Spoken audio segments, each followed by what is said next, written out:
கடவுள் முருகனின் முதல் படை வீடான திருப்பரங்குன்றத்துக்கு ரீசெண்டாக குடும்பத்தோடு நாங்கள் போயிருந்தோம். கொஞ்ச நாளைக்கு முன்னாடி திருப்பரங்குன்றம் மலை யாருக்கு சொந்தம்னு மிகப்பெரிய பிரச்சனையே நடந்து முடிஞ்சுச்சு. இப்போ இயல்பு நிலைக்கு திருப்பரங்குன்றம் மாறி இருக்கு. எல்லா மத மக்களும் அங்கே ஒற்றுமையாக தான் இருக்காங்க. கோயில் வாசல்லையே சுட சுட சக்கரை பொங்கல் கொடுத்துட்டு இருந்தாங்க. அதை வாங்கி சாப்பிட்டு கோயிலுக்குள்ளே போக ஆரம்பித்தோம். ஒரு கடவுளாக வணங்கிட்டு கடைசியாக முருகனை தரிசிக்க வரிசையில் நின்னோம். கூட்டம் கொஞ்சம் கம்மி தான். இலவச தரிசனத்தில் போனாலும் முருகனை பக்கத்தில் நல்லா தரிசிக்க வாய்ப்பு கிடைச்சது. சாமியை கும்பிட்டுட்டு கொஞ்ச நேரம் கோயிலில் உட்கார்ந்துருந்தோம். அப்போ தான் மலைக்கு பின்னாடி பக்கம் குழந்தைகளுக்கான ஒரு பார்க் இருக்குன்னு சொன்னாங்க. சரின்னு அங்கே கிளம்பி போனோம். அங்கே என்ட்ரன்ஸ் டிக்கெட் 20 ரூபா தான். உள்ளே போனால் அது சில்ட்ரன்ஸ் பார்க்கா இல்லை வெட்டிங் ஃபோட்டோ ஷூட்டானே தெரியலங்க. அங்கங்கே வெட்டிங் ஃபோட்டோ ஷூட் நடந்துட்டு இருக்கு. நாமளும் வந்ததுக்கு 2-3 ஃபோட்டோ எடுத்துட்டோம். குழந்தைங்க விளையாடுறதுக்கு நிறைய பொழுதுபோக்கு அம்சங்கள் இருக்குது. தூரிகா செம்மையாக என்ஜாய் பண்ணனா. பெரியவங்க விளையாடுறதுக்கு கொலம்பஸ் மாதிரியான ராட்டினம்லாம் நிறைய இருக்குது.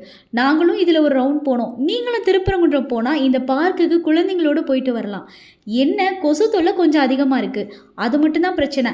இந்த வருஷம் அதாவது 2025 முருகனோட அறுபடை வீடுகளில் 2 வீட்டுக்கு போயிட்டு வந்துட்டோம்.